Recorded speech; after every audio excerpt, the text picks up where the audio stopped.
Finding prospects. I was shocked to learn that this was a skill.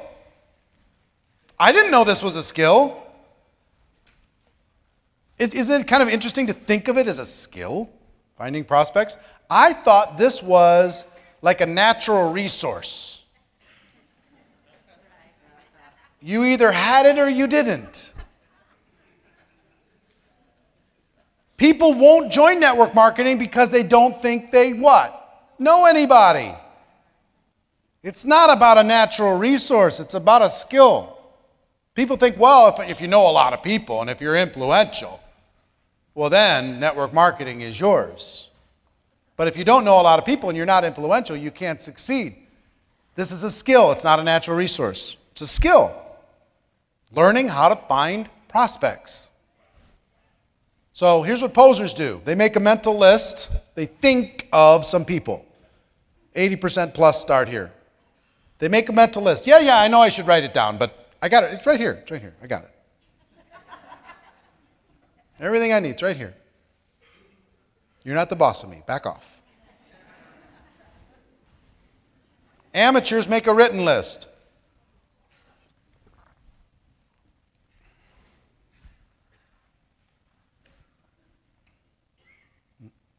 Amateurs make a written list and they immediately start to drain the list.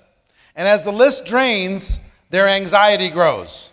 That's what happened to me. I made my list. Took my dad's list and then I made my list. And I started to drain the list. I've heard that there's 3 pearls out of every 100 oysters. Mine must be at the bottom. Because I'm shucking oysters. Nope. No skill. You know, I'm not opening them with an oyster tool. I'm bashing them with a hammer. Smash, smash, smash. Some of them might have an oyster in there, but we'll never know. Smash, smash, smash. Next. I heard the word next at my training. Next.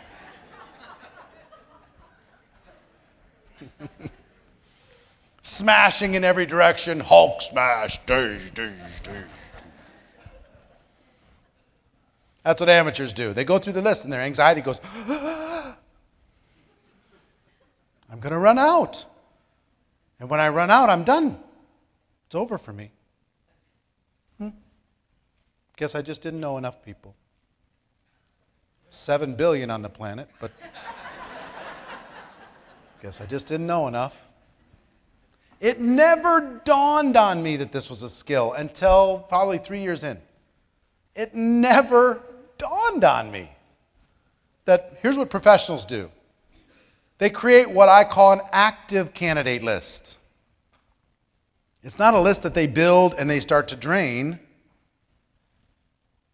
And a lot of people have big problems with network marketing because of warm market. Oh, I don't want to talk to my friends. I don't want to talk to my family. Code word, I've done this before and they're not going to accept me. Right? Warm market is not where we end up. It's where we start. We start, we practice with them, and we got some friendly faces, and we have something we believe in, a product or service or opportunity we believe in, we share it with them. If we do it professionally, we're going to get one result. If we do it as amateurs, we're going to get another result. Almost everybody does it as posers, not even amateurs, with no skill, and they don't get that good a result. And once they run out of warm market, they're done. It's over. Professionals create an active candidate list. So here's some steps to going pro. Number 1, make a comprehensive list. Everybody goes on your list. Every single person goes on your list. Empty your mind on paper.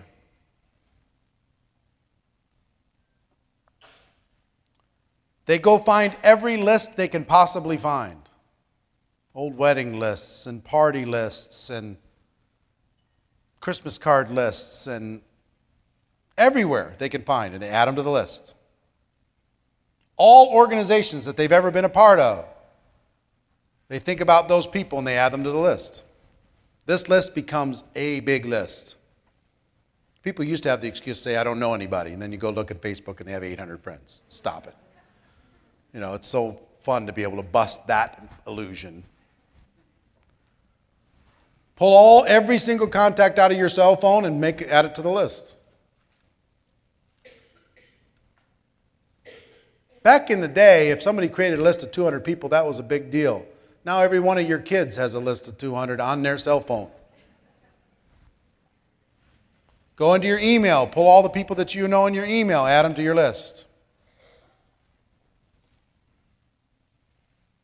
Then go to social media, and don't be a poser or an amateur, but add the people that you actually have some interaction with to your list. People you'd say, they're a friend. They're not just somebody that I don't know because I really, really wanted to max out my friend list at 5,000, so I started adding everybody. So, social media, add those people to your list. Do not prospect them there. Just don't do it. We'll talk about how we invite people in the next step. But add them to your list. Next, after you've made your comprehensive list, this is just step one. If this was taught in a college course and you were going to be graded by how many people you had on your list, and you really needed the grade, how many people could you have on your list? I mean, come on.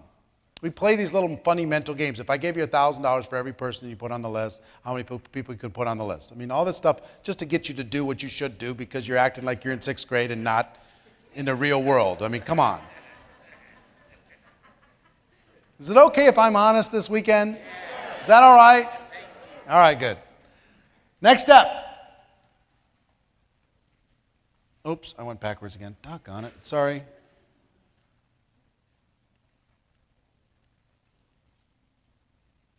Totally my fault. Next step. The second degree of separation. This is a trick I learned a long time ago. Have you heard about the 6 degrees of separation? That basically you're 6 relationships away from everybody in the world. You know somebody who knows somebody who knows somebody who knows somebody who knows somebody who knows somebody who knows any other person. I don't know if that's actually true. It probably is. I don't know. I don't even know if there's any way to prove it. But here's what I do know. The second degree of separation is true. If you make your list, and now you've got your completed list, and here's the discipline. Look at that list. And if Mike's on the list, say, okay, who does Mike know? And if you can name anybody that Mike knows, that means you know them. See what I'm saying? The second degree of separation. So I go to Janice, I think about Janice, I say, well, who does Janice know? Well, she knows this person, this person, this person. Oh, well, that means I kind of know him too. So it opens up a different part of your brain. The second degree of separation. Look at your list. Think about the people they know. Next is constantly expand your list. Constantly expand it. You're going to make your active candidate list. And if you freak out on a bunch of this, it's in here. You're getting writer's cramp. It's all right here. You'll find a chapter on this whole thing. Okay? So Gina's in the front row with a highlighter. She's going, okay, highlight. That's a little easier. Okay? But if you want to take your notes, I want you to take notes based upon, I want you to train it. Okay? But it's in there anyway. What the professionals do is they develop the discipline of adding 2 people every day. At least 2 people to their list every day. 2 people a day. 2 a day, 2 a day, 2 a day. And you're already meeting people that could go on your list.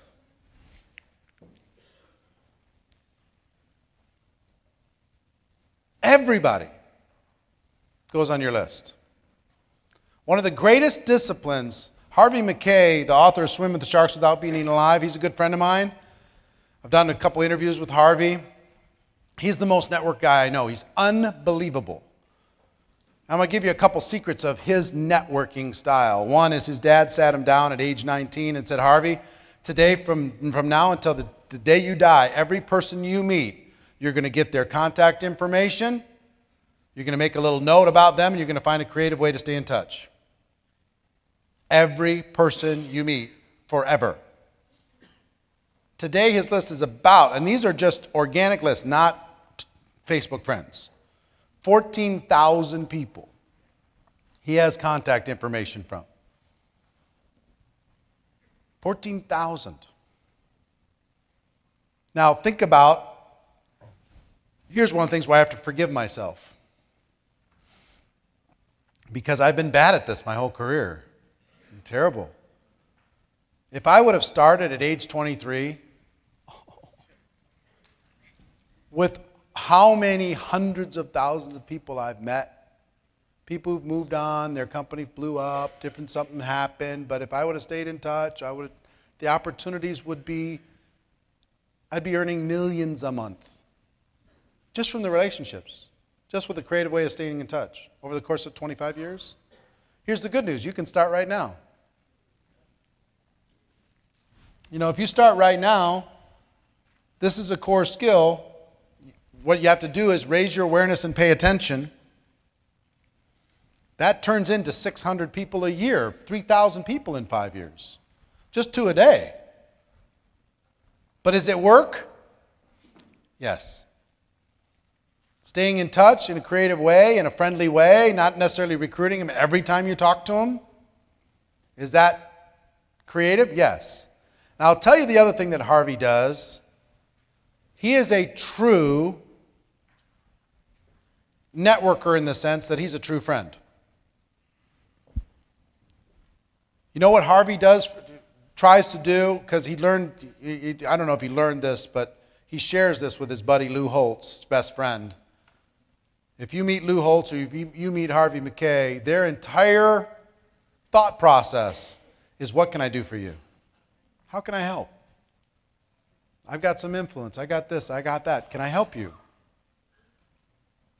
So when we were struggling with some immigration issues with our son, who we finally got approval on, called Harvey and said, Harvey, would you help? Just as, you know, is there anything you can do? Harvey went to work. Harvey called senators. He got government officials on the phone. He called the biggest fundraisers in the state and said, I need your influence. Now, that process wasn't actually even successful because there were some laws involved with the way everything happened. But I'll never forget it. Never forget it. If Harvey wants something from me, he's got it. Done. Wants me to promote his book? Promoted. Consider it done. He's my friend, man. So if you look for ways that you can contribute to other people's lives instead of just recruiting them all the time on your list, you will become one of the most influential people in the world. People will not only just be asking, but they're looking for opportunities to give. And Harvey does this, and he never keeps score. He never in his mind says, well, you know, you didn't really pay me back for last time. Never keeps score. He just looks for opportunities to serve. And he serves higher and higher influential people. When they wanted to create the Mall of America, he was the guy who came in and helped. When they wanted to, hire high-level people for the University of Minnesota, he's the guy who came in and helped. I mean, he's served on so many charitable boards, and this, in about 3 weeks, he'll be standing in front of Target in downtown Minneapolis, ringing the bell for the Salvation Army, 80 years old, ringing the bell with his little tin cup at 20 below zero. Because that's what he does. So think about going pro and adding people to your list and then contributing to their lives. You with me? All right, so let me summarize here. 1, network on purpose. Oh, I'm sorry, there's one more thing before I summarize. The 4th area is the network on purpose. Don't hide, get out there. Decide to become a citizen of the world. Get out there, meet some people, shake some hands, say hello. One of the exercises that we did in the last 2 years, and I can't do this year, I wish I could, I can't do it. Here was the exercise that we did during the lunch break, is we gave people a scavenger hunt form.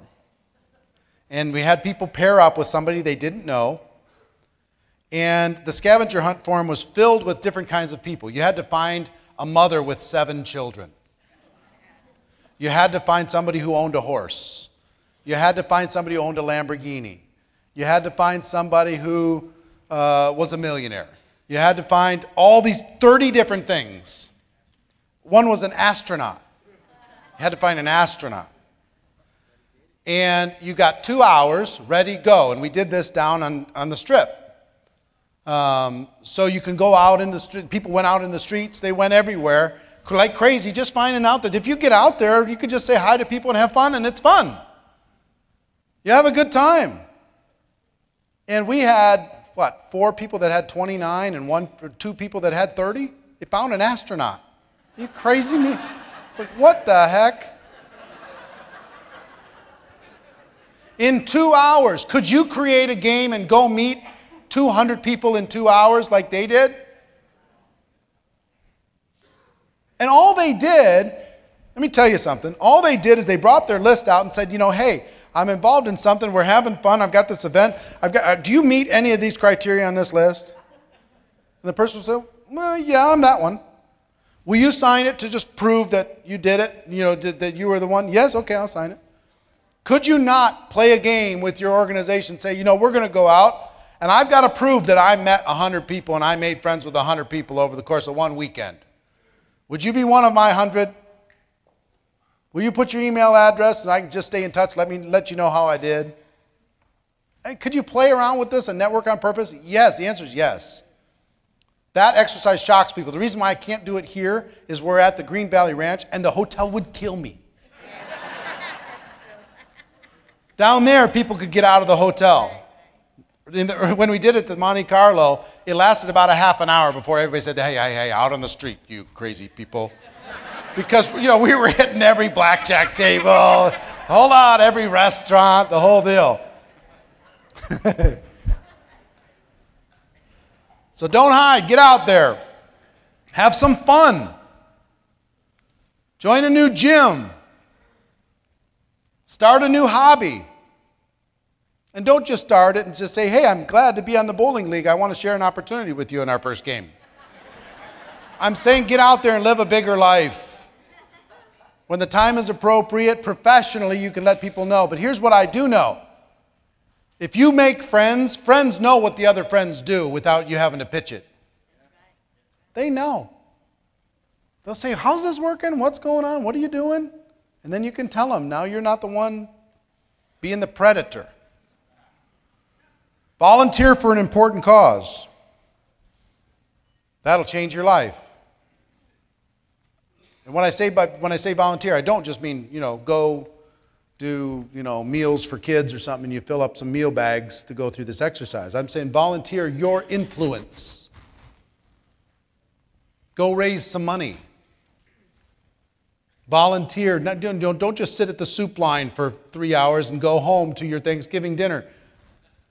Raise money for 3 months to pay for the soup line because you are more powerful than somebody just going to ladle out soup. And you can ladle out soup. Do it. That'll help you. But you're more powerful than that. The causes will be an amazing thing. You're going to learn a little bit about what we're doing tonight. Meet some new people. Get out there. Last thing, really important, become interesting. Become interesting. Well, I'm not very interesting. Change that. Become more fun. Become more interesting. Become a little bit more outgoing. I'm an introverted person by nature. True story. True story. My friends will tell you that's true. Let me give you my definition of extrovert and introvert. Okay? Extrovert goes into a crowd like this, they get filled up with energy. The more they're around people, the more energy they have. The introvert goes into a crowd like this, and they're immediately like your iPhone battery. They start going, whoo. And you know how they charge back up? They get alone. They stare at the wall. You know what I mean? That's me. When I'm done with this, I'm up for this weekend. I am all in. As high octane as I've ever been in my life and will ever be, maybe. But what I will tell you is, come Monday, don't call me. On Monday, Tuesday, and Wednesday, I'm going to be sleeping. I'm going to be drooling and staring at in the corner. Slowly, the battery charge is going to start in my toes, and it's going to work up to my head. That's me. But for this weekend, I can meet everybody. I'm assuming everybody I see in the hall is part of the group, so I'm saying hi and high-fiving. They might not even be part of the group. High five, man. I'm going. We're out there having fun. Get out there. Be interesting. Be fun. Be that life of the party. Even if you're going to be tired afterwards. Right? Even if you're going to be tired. Like last night at the VIP dinner, I was tired. But I still went around to every table, and we took pictures, and we high-fived, and we had fun, and overlooking the fountains in the Eiffel Tower restaurant. It was just amazing. Awesome. But I needed to go back to my room and stare at the fireplace for a little bit. Last night, I really did. Marina's like, you okay? I'm like, I'll be okay.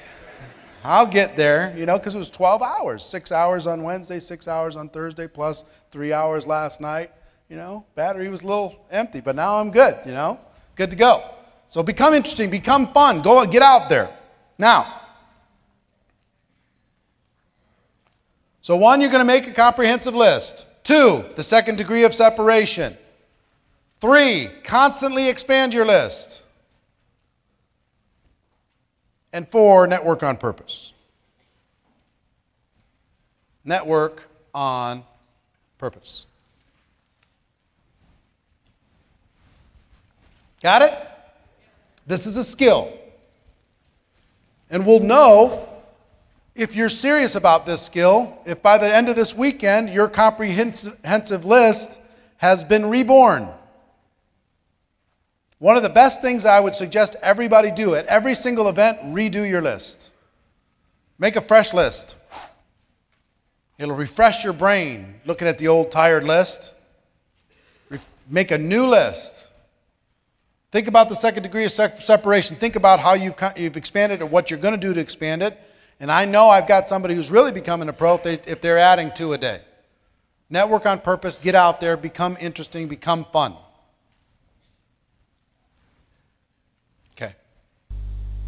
That was actually the first set of the 7 skill sets that you need to do to become a network marketing professional. And you can now take this video off, which was GoPro video number 1, skill set number 1, and get ready to go on to the next one, which is the second video, inviting prospects. You can find them all on Networkers Go Pro as usual under the training video sessions. Okay, talk to you soon.